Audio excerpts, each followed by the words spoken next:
Kalau bicara teknik, ya artinya kita bicara tentang how. Bisnis kita, dan how itu cuma memegang peranan kecil. Yang paling luar biasa adalah why. Nah, tadi kita udah bahas dimensinya, kita udah bahas prinsipnya, sekarang kita bahas how-nya. Teman-teman, dalam berkomunikasi ada 3V yang harus kita ingat. Komunikasi kita ditentukan dari visual. Yang kedua, komunikasi kita ditentukan oleh vokal. Dan yang ketiga, komunikasi kita ditentukan oleh verbal. Ini dia nih, kesulitan saya waktu saya awal-awal menyelenggarakan training dalam Zoom seperti ini adalah saya sulit untuk menampilkan visual. Tapi hati-hati ya teman-teman, hati-hati.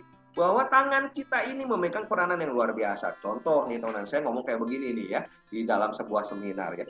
Rekan-rekan yang luar biasa. Rekan-rekan mungkin bisa belajar ke semua pembicara luar biasa yang hebat di Indonesia. Tapi teman-teman tahu bahwa ya satu speaker yang luar biasa adalah speaker yang mampu menginspirasi. Dan orang-orang yang mampu menginspirasi adalah orang-orang yang tidak bermaksud untuk mengajari, tapi orang-orang yang sama-sama belajar. Lihat gerakan saya. Teman-teman, ini yang disebut sebagai marking ya. Ketika saya bilang ya, teman-teman bisa belajar kepada pembicara-pembicara di luar sana. Nah, teman-teman ngomong kayak gitu. Tapi teman-teman tahu bahwa pembicara-pembicara hebat, saya nunjuk ke diri saya sendiri. Ya. Ini artinya marking bahwa yang hebat adalah bukan pembicara di luar sana. Yang hebat adalah Kang Sandi Suryaman. Teman-teman bisa seperti itu, teman-teman ya. Ketika teman-teman menjelaskan, teman-teman menggunakan apa yang disebut dengan visual. Ya. Contoh lagi ya, teman-teman, visual yang luar biasa ya. Meskipun saya cuma menggunakan tangan ya, teman-teman bisa menggunakan seperti hal yang luar biasa. Contoh ya, Bapak bisa membeli polis asuransi 5 juta saja, saya serahkan kepada Bapak. Tapi saya yakin orang-orang luar biasa seperti Bapak akan memilih ya, manfaat yang lebih besar dibandingkan dengan yang kecil. Kenapa? Karena bukti cinta kita yang luar biasa kepada keluarga kita ditentukan bukan seberapa besar premi yang dibayarkan, tapi ditentukan dengan seberapa besar manfaat yang kita berikan. Nah, lihat nih teman-teman, tangan saya nggak cuma gerak-gerak ya, mulut saya memang ngomong, tapi tangan saya berbicara. Saya ngomong kayak begini ya. Bapak bisa milih untuk membayar premi 10 juta. 10 jutanya saya tunjukin nih, 10 juta ya. Tapi saya ngomong ya, atau membayar premi yang 5 juta saja. Saya serahkan kepada Bapak. 5 jutanya diumpetin. Jadi secara bawah sadar nanti calon nasabah kita akan pilih yang 10 jutanya atau diarahkan untuk memilih yang 10 jutanya. Ya. Sama teman-teman, ketika saya jadi sales mobil juga kayak gitu. Pak, ya silakan Bapak nanti mau pilih yang mobil warna merah atau yang warna hitam, saya serahkan pada Bapak. Saya bilang mobil warna merah aja dikasih jempol kayak gini ya. Silakan Bapak pilih mobil yang warna merah atau yang warna hitam, saya serahkan pada Bapak. Kenapa? Karena yang hitam lagi nggak ada di dealer. Yang ada cuma yang merah, daripada nanti dia balik lagi, mendingan langsung beli bawa mobil merah. Ya, ketika saya bilang bukti cinta kita kepada keluarga tuh teman-teman, yes. Bukti cinta kita kepada keluarga. Artinya keluarga itu adalah bagian dari saya. Keluarga itu bukan siapapun juga. Keluarga adalah saya. Kalau saya beli dengan premi yang mahal, tapi kan kita lihat manfaatnya gede pastinya. Saya bilang, Anda bisa membeli dengan premi yang murah. Murahnya saya umpetin. Atau Anda bisa membeli premi yang jauh lebih tinggi, tetapi dengan ya, garansi manfaatnya juga lebih besar. Kalau kita cinta sama keluarga kita, kita yakin bahwa kita akan memberikan manfaat yang lebih besar dibandingkan dengan manfaat yang kecil. Ini dia nih teman. Kalau saya juga dibanding-bandingin sama perusahaan asuransi lain, gitu, saya nggak mau beli di perusahaan kamu, mendingan di perusahaan yang A, gitu ya. Perusahaan A itu lebih bagus atau perusahaan B lebih bagus. Saya ngomong kayak gini, iya sih Bu. Perusahaan A, saya lihat ternyata memberikan premi yang lebih kecil dibandingkan dengan perusahaan saya. Tapi saya tahu Bu, bahwa perusahaan A memberikan premi lebih kecil biasanya Bu, dengan manfaat yang mungkin biasa-biasa saja. Atau manfaat yang seadanya. Saya memberikan manfaat yang luar biasa. Mungkin premi saya lebih tinggi, tetapi saya jaminkan manfaat yang diberikan oleh perusahaan saya jauh lebih besar dibandingkan dengan perusahaan. Dan yang saya jaminkan adalah bukan hanya manfaat yang lebih besar, tetapi pelayanan saya yang lebih intens. Yang nggak ada di perusahaan lain adalah sayanya. Ketika Ibu memilih saya sebagai partner konsultannya Ibu, saya akan jaminkan bahwa saya akan selalu ada setiap Ibu butuhkan. Ini adalah komunikasi. Ketika saya bilang perusahaan lain, saya ngomongnya kayak gini loh. supaya dia mengabaikan untuk tidak memilih perusahaan lain, tapi memilih perusahaan kita. Ya. Ibu boleh pilih perusahaan lain, tidak memilih perusahaan saya. Nah, perusahaan saya adalah yang ada di hati saya. Mungkin memberikan premi yang lebih murah. Saya bilang premi lebih murah kayak gini. Perusahaan saya mungkin beri preminya yang lebih tinggi. Tingginya segini, teman-teman. Cuma ketika saya bilang, garansinya adalah manfaat yang lebih besar. Preminya lebih tinggi, kan murah kayak gini. Premi lebih tinggi, tapi manfaatnya lebih banyak tuh. Jadi secara pikiran bawah sadar, premi yang dibayar lebih tinggi akan digaransikan dengan manfaat yang lebih luas. Secara nggak sadar, dia akan terinspirasi bahwa yang dihitung bukan dari premi yang dibayarkan, yang dihitung dari manfaat yang akan diterima, itu visual. Bagaimana dengan vokal, teman-teman? Ini dia nih, vokal juga memeran peranan yang lebih penting, teman-teman. Ya, hati-hati ketika saya berbicara seperti ini, saya akan jaga tingkat vokal saya meskipun saya nggak pakai headset, nggak pakai handsfree, nggak pakai mic, teman-teman. Ya, saya tetap berbicara seperti ini, teman-teman. Tetapi beberapa kata saya berikan penekanan di vokal. Contoh, saya mau tawar menawar, contoh ya. Bang, berapa harga durian? Si abang duriannya bilang kayak gini, 100.000. Teman-teman, kalau Anda mau nawar, hati-hati dengan vokalnya Anda. Kalau nawar, jangan diucapkan dengan vokal bertanya. Contoh, teman-teman, ya, Anda pengen nawar jadi 50.000. Jangan nanya vokalnya. Ya. Nanya, itu vokalnya kayak gimana sih, Kang? Nanya kayak gini nih vokalnya ya. Bang, berapa harga durian? Si abangnya bilang, 100.000. Anda mau tawar. 50.000 bisa, Bang? Anda udah kalah set, teman-teman. Anda nanya bisa atau enggak, kan jawabannya cuma 2 nanti si abangnya. Kalau abangnya baik, dia akan bilang bisa. Kalau abangnya nggak baik, dia bilang mungkin nggak bisa. Bagaimana untuk bisa menggiring dia supaya bisa? Jadi jangan pakai vokal nanya, pakainya vokal instruksi untuk bisa. Kayak gimana, San? Contohnya kayak gini, teman-teman. Bang, berapa harga durian? 100.000. 50.000 bisa. Teman-teman agak sedikit unik ya. Kok kayak gitu saya ngomongnya? Iya, jangan nanya, tapi memberikan instruksi, apalagi dengan jari, gabungin dengan visual supaya dia bilang bisa. Contoh ya, saya gabungin. Bang, berapa harga durian? 100.000. 50.000 bisa? Nggak bisa, Mas. Bisa.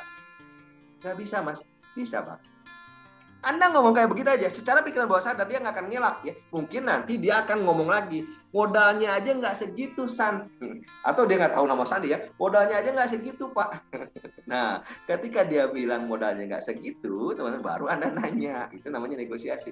Emang modalnya berapa, Bang? Terus dia bilang, modalnya aja 50.000. Oke, Bang, kalau kayak gitu saya berikan keuntungan 10.000 ya, karena saya udah tahu modalnya. 60.000 ya, bisa. Nah, teman-teman, sekarang Anda lebih canggih ya. Ya, ketika teman-teman menggunakan vokal, hati-hati teman-teman. Vokal itu memegang peranan penting. Contoh lagi. Ketika saya ngomong seperti ini, Sandi tidak masuk hari ini. Kalimatnya adalah Sandi tidak masuk hari ini. Tapi kalau Anda gunakan kalimat Sandi tidak masuk hari ini dengan beberapa kalimat, maknanya berbeda-beda. Contoh, Sandi tidak masuk hari ini. Nah, itu bukan informasi lagi. Saya nanya apakah Sandi tidak masuk hari ini. Betul nggak sih, teman? Saya ngomong lagi gini, Sandi tidak masuk hari ini. Nah, saya bukan nanya, teman-teman. Saya terkejut. Apakah memang benar Sandi tidak masuk hari ini? Betul nggak sih, teman?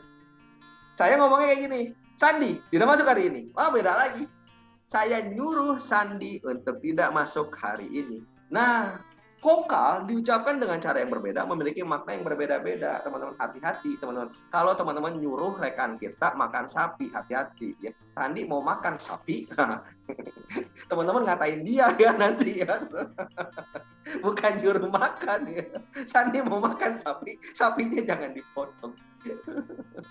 Hati-hati teman-teman ya, hati-hati. Ketika teman-teman menggunakan vokal yang berbeda, hasilnya berbeda. Nih, kalau saya mau prospek ya, Pak, orang-orang di sekitar kita mungkin berpikir apakah butuh memiliki asuransi jiwa.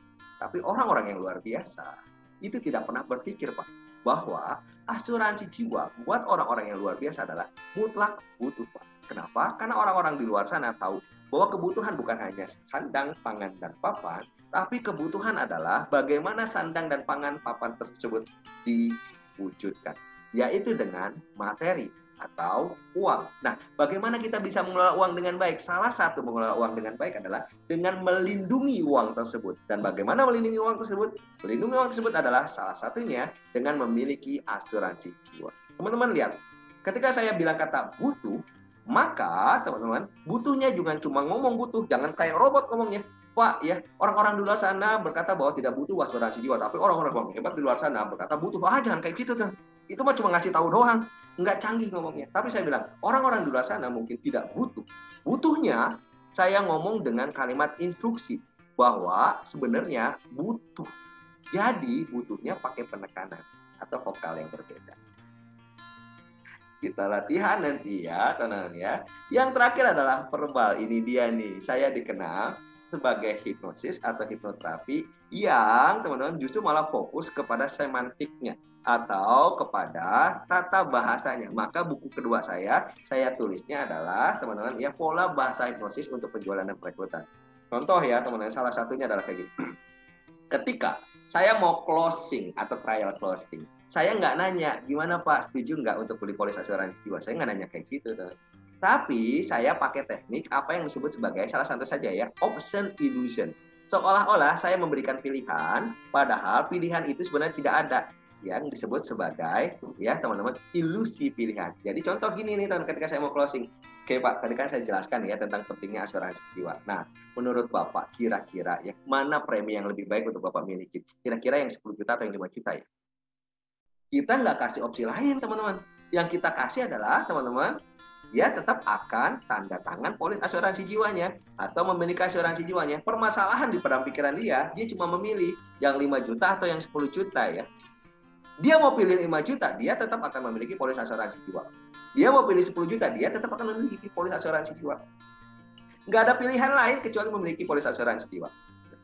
Ada teman saya yang ngeyelnya luar biasa, tekniknya lebih luar biasa. Kalau itu pilihan untuk premi. Dia ngomong kayak gini, Pak, saya kan udah jelasin tentang pentingnya asuransi jiwa nih Pak. Nah, kira-kira nih Pak ya, nanti Bapak tanda tangan polisnya pakai pulpen saya atau pakai pulpen Bapak yang enaknya ya.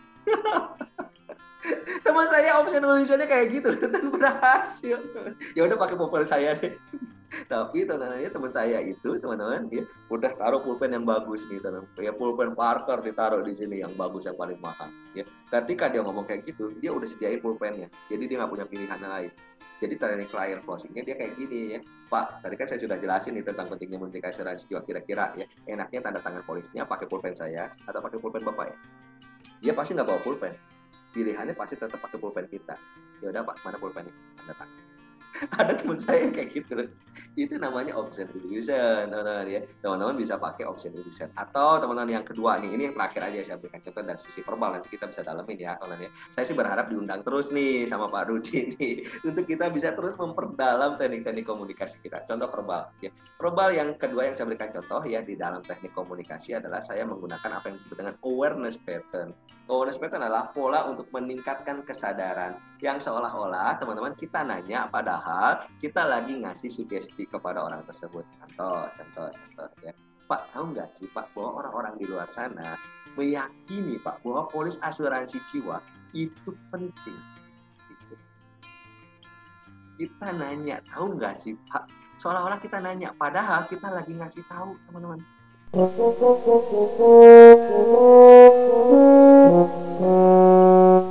Jika menurut Anda video ini bermanfaat, silakan like, subscribe, serta bagikan video ini. Terima kasih.